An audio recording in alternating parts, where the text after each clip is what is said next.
Hi everybody, Brad here. So yeah, I wanted to come and bring another video to you today. Many people are in distorted states of mind right now, and that is to say that there are a lot of people right now that are in a very inflated state of mind and sort of having fulfilled what their identities chosen solution for what they've got going on internally seems to have been fulfilled, then there is almost an impenetrable block coming from that inflated state of feeling that a sense of rightness.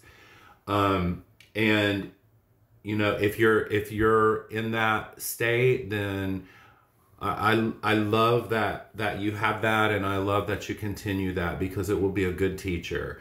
And for those of you who feel like you're in a deflated state, and this video can be helpful for anyone. I'm going to be using, before I start, I want to just say I'm going to be using terminology that has been so polluted and misused by religions, and some of that could be very triggering for people, such that you wouldn't even want to listen. But what I would say is, like, don't leave until the miracle happens, because even the prejudices around that can be surpassed. You can go beyond them. And I'm going to be speaking in a way that points to the principle behind those words, not to what you have been taught those words mean, which has been used against you oftentimes by religion. So it's important to say that so that we can create a space where we can move forward with what, you know, Spirit really wants to say today. I'm going to be using A Course in Miracles from the Manual for Teachers. I highly recommend it for anybody who, especially if you're on a spiritual path and you're active on a spiritual path. But if you're not active on a spiritual path, it doesn't matter. It's still it's still very useful. So I need to put in something else and just pull something else up real quick before I get started. All right, so here we go. So basically, what you see right now in the world is exactly what I just talked about. It's an egoic state of mind. Either we're in this inflated state, which is based on an identity, which is an identity is who it is that we say that we are, that we're so convinced about and we will fight to the death about. Or we're in a deflated state, and that's based on who we think we are, and we will defend and justify that as well. Now, obviously, an identity is perceivable, right? And your version of who you are, and your brother's version of who you are, and your sister's version of who you are, and your aunt's version of who you are, and your best friend's version of who you are, is all slightly different, and then it has some similarities. So whose is correct? This is the actual one. What I would offer is that none of them are. That what you are is prior, is what is observing all of that, and that, what that is, has not yet been investigated. And I would say that all of the inflation, the inflated state, is an attempt to escape a deflated state. So the deflated state is also an incorrect identification, because you are not the one who is deflated. So we're going to sort of get to that. And what our life really is coming to an understanding, a recognition, a realization, not like another positive thinking concept. If you're looking for positive thinking here, you're not watching a video for that. I'm not going to give you positive thinking. What I will seek to do is rob you of all of your fear, such that you can have a recognition that what you believed about yourself was never anything that was real about yourself. And what is real about yourself is very, very, very, very good. And you have access to power now, okay? Even in all of this seeming stuff that's going on in the world. So, what A Course in Miracles says is that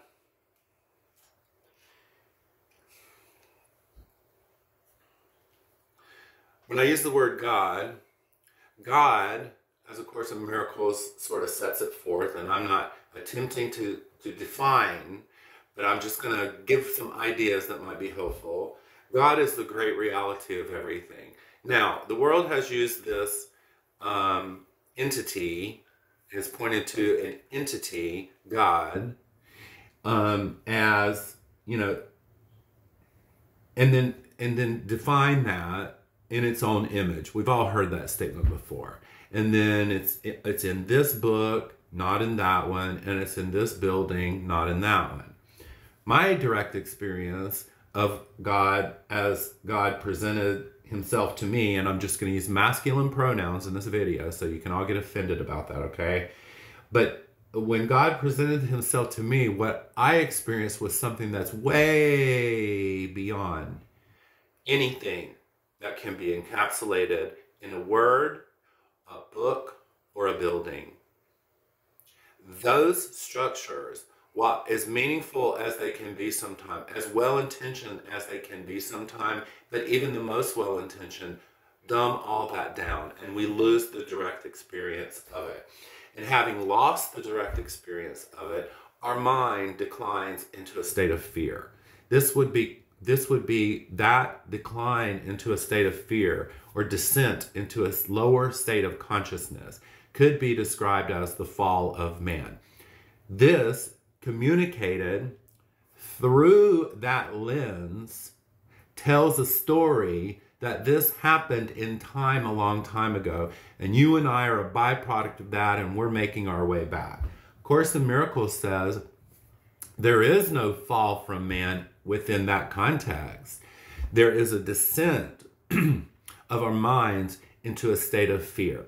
Fear is a state of distorted perception. So in the Garden of Eden, what happened? They're tempted, interestingly enough, and then they bite this, and it's told as the tree of knowledge, right?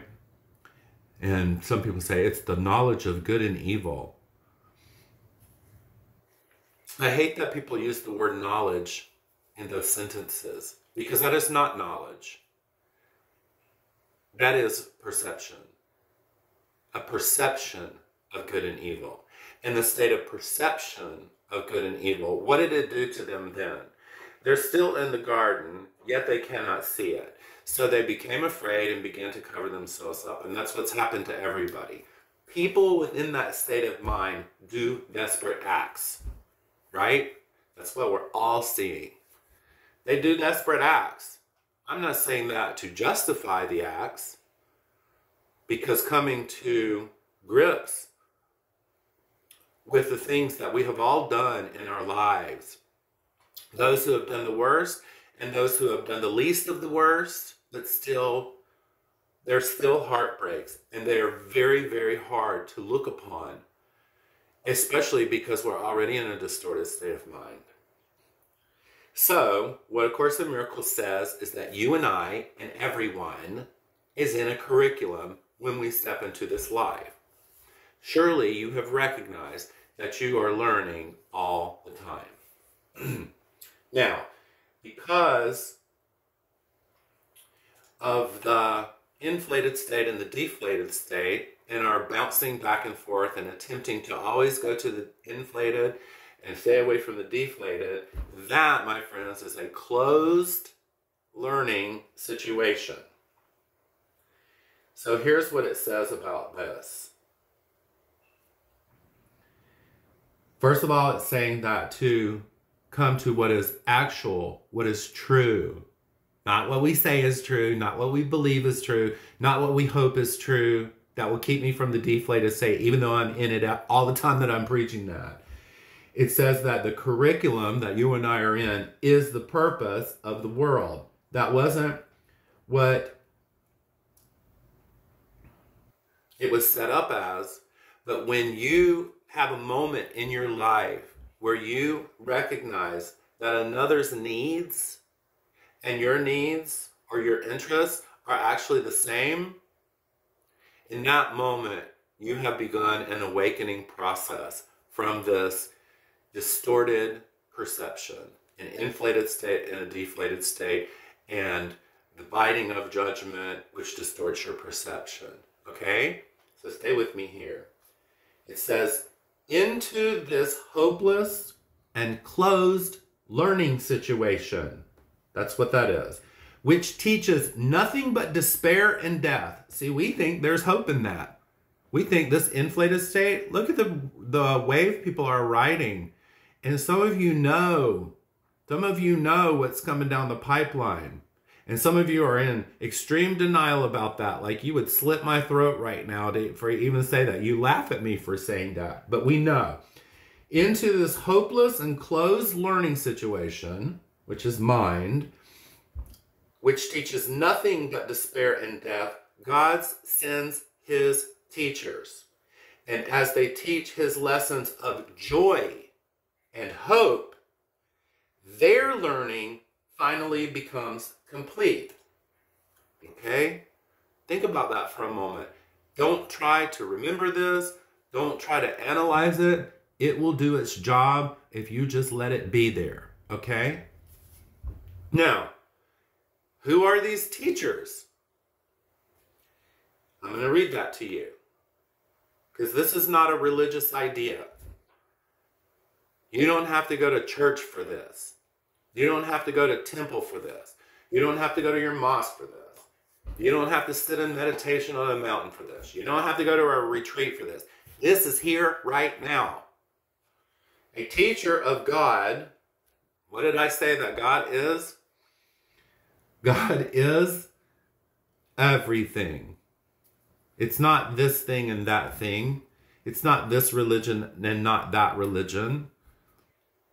What I experienced directly was so far beyond anything that can be encapsulated by a word, a definition, a book, a building, a painting, nature itself. It is even beyond that.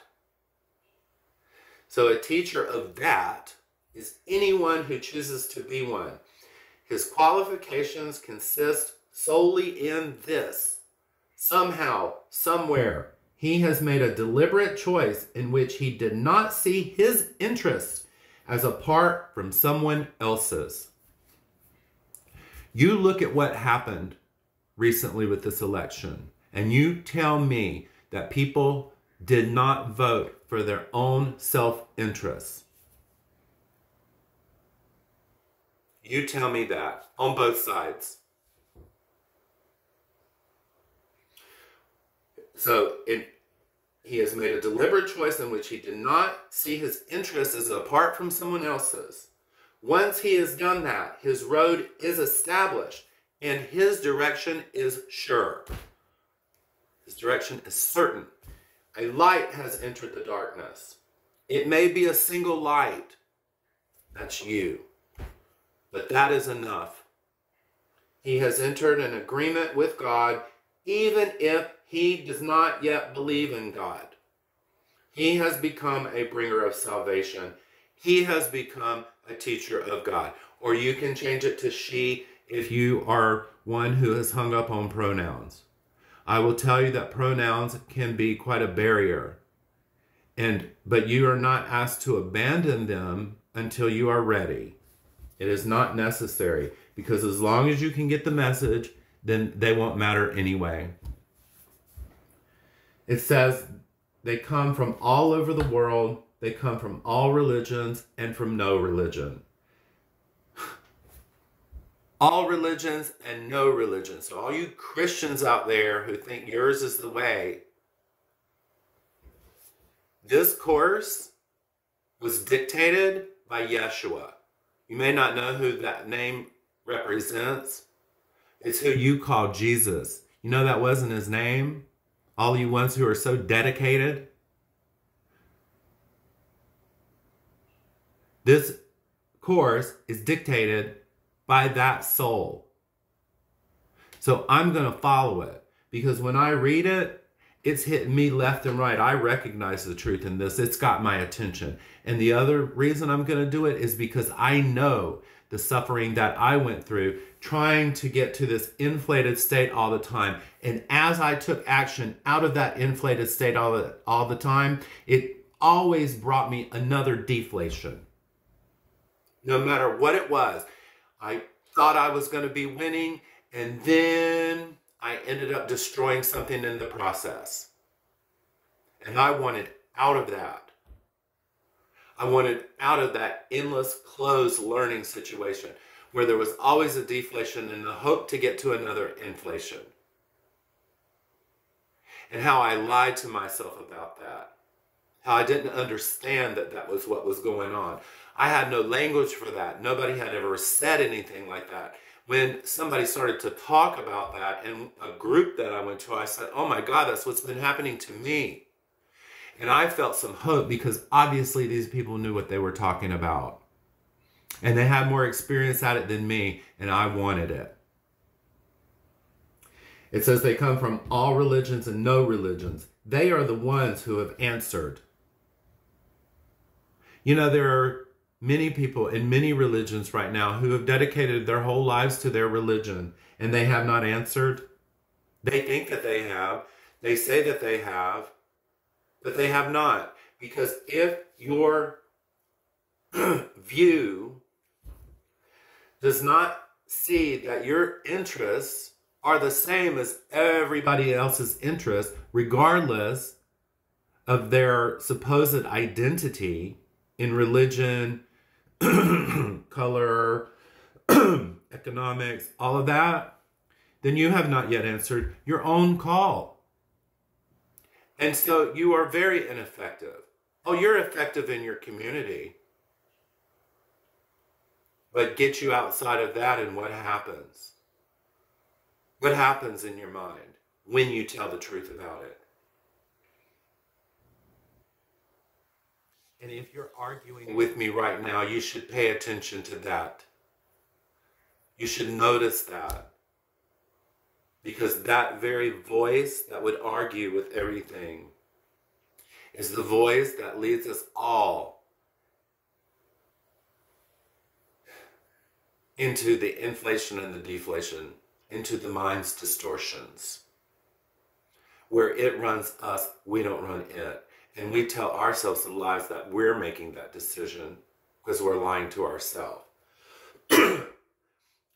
It says the call is universal. It goes on all the time, everywhere. It calls for teachers to speak for it and redeem the world. Not redeem your friends. Not redeem the ones who are, you know, the lowly ones that you don't care about, who are obviously immoral. But everyone, both are included. And our personal salvation, what is salvation? It is the escape from this crazy mind that we insist we don't have. Our salvation is to participate in their salvation. That is who Yeshua was when he walked this earth. That is why he did not go over there. And you can't minister to the ones who are inflated. They already think they have the answer. He didn't do that. Where did he go? He went to the deflated ones to remind them of their value, to remind them of their goodness, no matter what it was that they had done.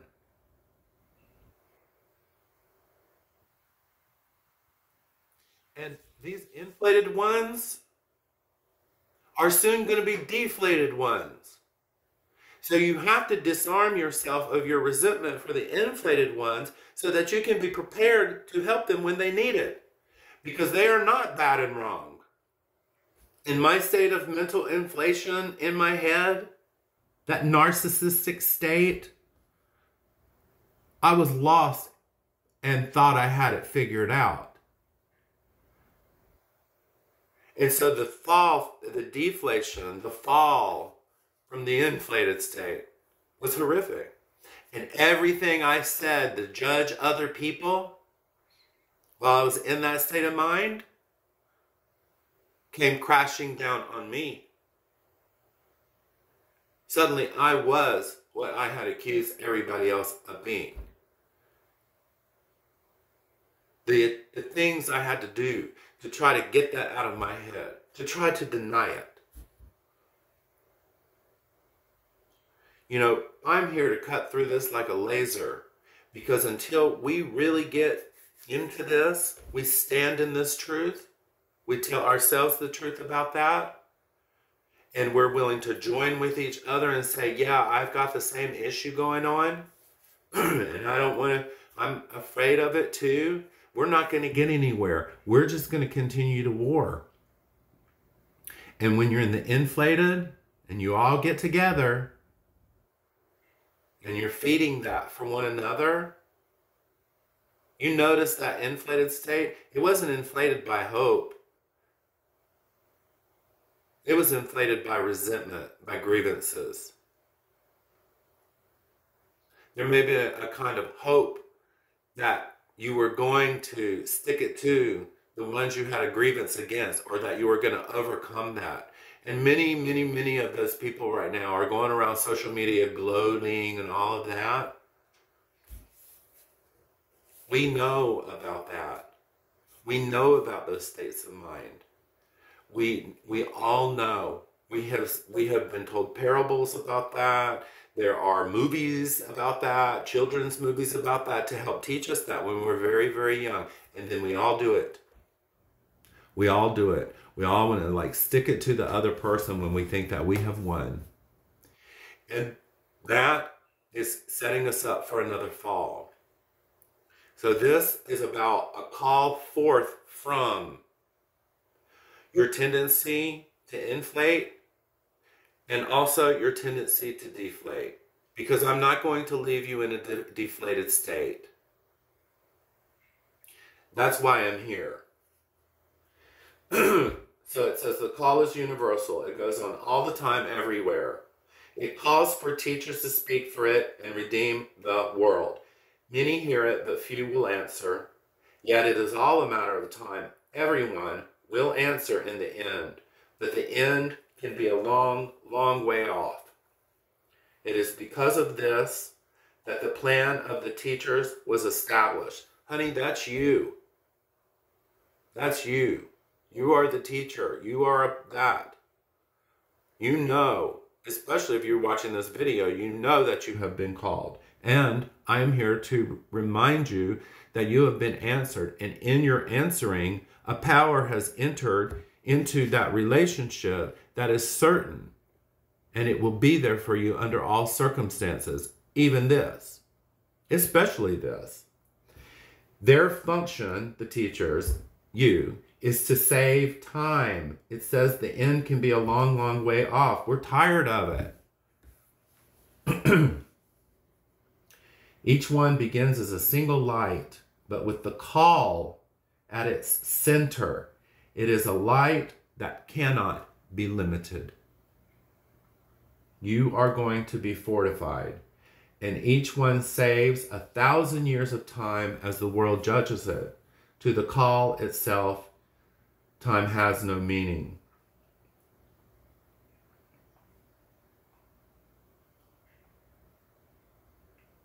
I'm going to skip down a little ways. It talks about how the teachers and all of the lessons that we go through are time savers. That is their purpose. And yet it says, it is time alone that winds on wearily. And the world is very tired now. It is old and worn and without hope. And you know when you read that, the truth of it. There was never a question of outcome for what can change the will of God. But time, with its illusions of change and death, wears out the world and all things in it. Yet time has an ending, and it is this that the teachers of God are appointed to bring about. For time is in their hands, such was their choice, and it is given them. So it says, time with its illusions of change and death wears out the world and all things in it. Do you think if we weren't all worn out by this egoic state of mind that led us into such a deflated state that we would vote for something that we hope would give us an inflated state? None of that actually works. And we know that somewhere in our heart. But because we can't find the access to what does work, then we are left with only the options that the egoic state of mind gives us to choose from. That state of mind is a narrowing of focus in which we can only see this. Yes, all of this exists, but we can't see it. That was the bite of the apple. That's what that parable tells us. That happens to us. But when you have religions that go around and say, yeah, that happened in the past, and then you have scientific data that's telling you that there were dinosaurs on the earth, and you're trying to reconcile that in your head, and you're told that if you go against it, then you're against God. This is just craziness. Craziness. And some of you will argue with me about that. I think that's insane. The truth of this is so very obvious that when you are in a deflated state of mind or an inflated state of mind, and you try to read something that is true, you read it in a very distorted way. You do not see it clearly. You see it through a lens of distortion. You see through a glass darkly. And the meaning that you extrapolate from that comes through an inflated meaning or deflated meaning. Now, I want to come back to the inflated state, and I want to come back to the deflated state. I know that nobody in their inflated state right now wants to hear anything that I'm saying. So I'm not going to speak to that because you're probably enjoying your inflated state, and that's fine. For those of you who feel that you're in a deflated state of mind right now. Brad, how do I get rid of this fear? Brad, how do I get rid of this anger? Brad, how do I get rid of this state of hopelessness? I'm going to tell you something that at first you're not going to like, but I'm not going to leave you there. In this moment, stop trying to get rid of it. Just stop trying to get rid of it. Be as you are. And don't do this in an attempt to get rid of it. What is required for the escape from inflation and deflation is to stop. Stop trying to escape the deflated state. Simply be as you are. And what you'll find is when you are not resisting that, it will go on its own. This is not something that you have to figure out. It is not something that you have to have a strategy for. Just in this moment, stop trying to escape from it. Then you can hear. Then I can reflect back to you this simple fact. There are lives that you are meant to touch. They are looking for you now. They are desperately calling for your help. And there are miracles, ways of you communicating, talents that you have in a certain combination that are not like anything anyone else has. I'm not blowing smoke up your ass. I'm being real with you. That is your curriculum. And it is through the performing of these miracles that you can perform, which lift people up out of their darkness, that will restore your faith in yourself, which is what this course is doing, what this course is for. That's why it's called A Course in Miracles. And that is what it's here for. And whether you ever pick up this book or not, you are in the curriculum of that. We all are. This book reflects back the specificity of a particular form of that curriculum. I don't know if specificity is a word. Sounds good. But I am here to play my part in the reminder for you, the extension of the hope that the miracle brought for me, I offer to you freely, because you are my brother, because you are my sister, because you are my friend. And those who are in that inflated state are in their curriculum as well. Because every inflation and deflation is also a learning process. But you and I, we want to be happy learners, and that is a stage of unhappy learning. I know that state because I have lived it for so long. And it is very difficult. It is very hard. And yeah, I know that many of you are angry and that you want to justify your anger. Anger is a deflated state attempting to be an inflated state. If you tell the truth about what's underneath it, you will find that you feel despair. If you are willing to tell the truth about this despair, then you can meet it directly. And if you're willing to meet it directly and stop trying to get rid of it, then that state of despair becomes the fuel for you to accept your part in this plan. And then you have hope. And once you have hope, you will perform many, many miracles. You will touch lives. Go out into your community today and touch someone's life. Call someone you haven't talked to for a while, not with the intention of shifting them over to your way of seeing, just to tell them how much you love them. Tell them how much you mean to them. They mean to you. You know? And they will tell you. They may be in a state of deflation. Reach out to your brothers and sisters in the deflated state. Try to shift the conversation away from, I can't believe it, all the despair.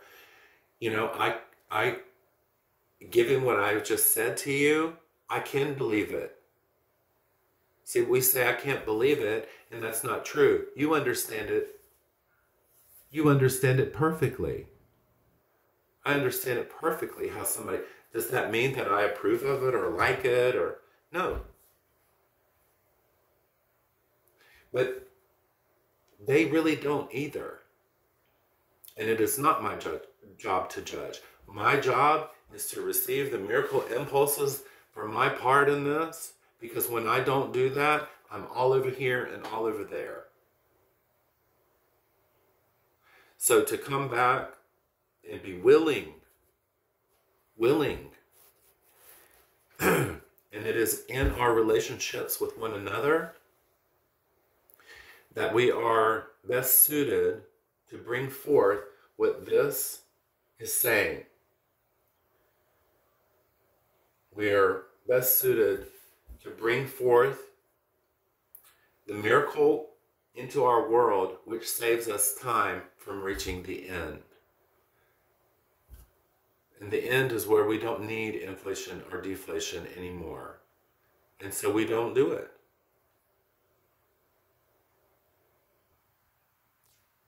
And in that state of being free from both, there is silence. There is a quiet mind. There is a peaceful mind. There is gratitude. There is just an inherent peace, an inherent joy, and inherent hope. And that naturally wants to extend itself to others who don't have that right now. And I would rather be here than I would rather be in an inflated state, having my side having won. Because there is distortion on both. So I'm going to leave you with that. The last thing that I will just come back to, because I want to reiterate it, is that reach out to people that are already, you're not asked to go across the aisle and pull people over. That just may be too much for you. And so you want to start where you can be successful. And that's probably people who are in a similar state of mind as yourself. As you come together and you give hope to one another, or actually, it's not that you give hope to one another, your willingness to give hope to them brings hope to both, because what you give, you will increase in yourself. You will obtain for yourself. As you give them hope, you will receive it. And as you give it to them, they will extend it. Give them hope and encourage them to give hope too, where they can, to everyone who is deflated. And that power, that clear state of mind, will be ready for when these people in an inflated state right now hit deflation. It doesn't necessarily mean they're going to hit deflation with politics or something like that, or their political opinion, but they may hit deflation maybe through the loss of a loved one. Someone passes away unexpectedly. You standing here, giving to them, helps them to see what it is that they really are looking for, that the inflated state didn't give them actually. And that is more valuable. Truth, a true hope, a true peace, a true inspiration. Not one that's based on conditions, but one that comes out of who you really are. That is more valuable than electing any official. And then we become the bringers of that into the world rather than expecting a government to do it. Because they are affected too. Inflation and deflation. How can we expect them to do more when they're so confused? Many of them are confused. Not all of them. The point of our fingers is it keeps us from clarity. And if this message today, you just have it in your head, you're so defended against it, you're like, fuck that, bro, I'm not going to do it because people have said that to me. Then, that's okay. That's okay. Don't do it.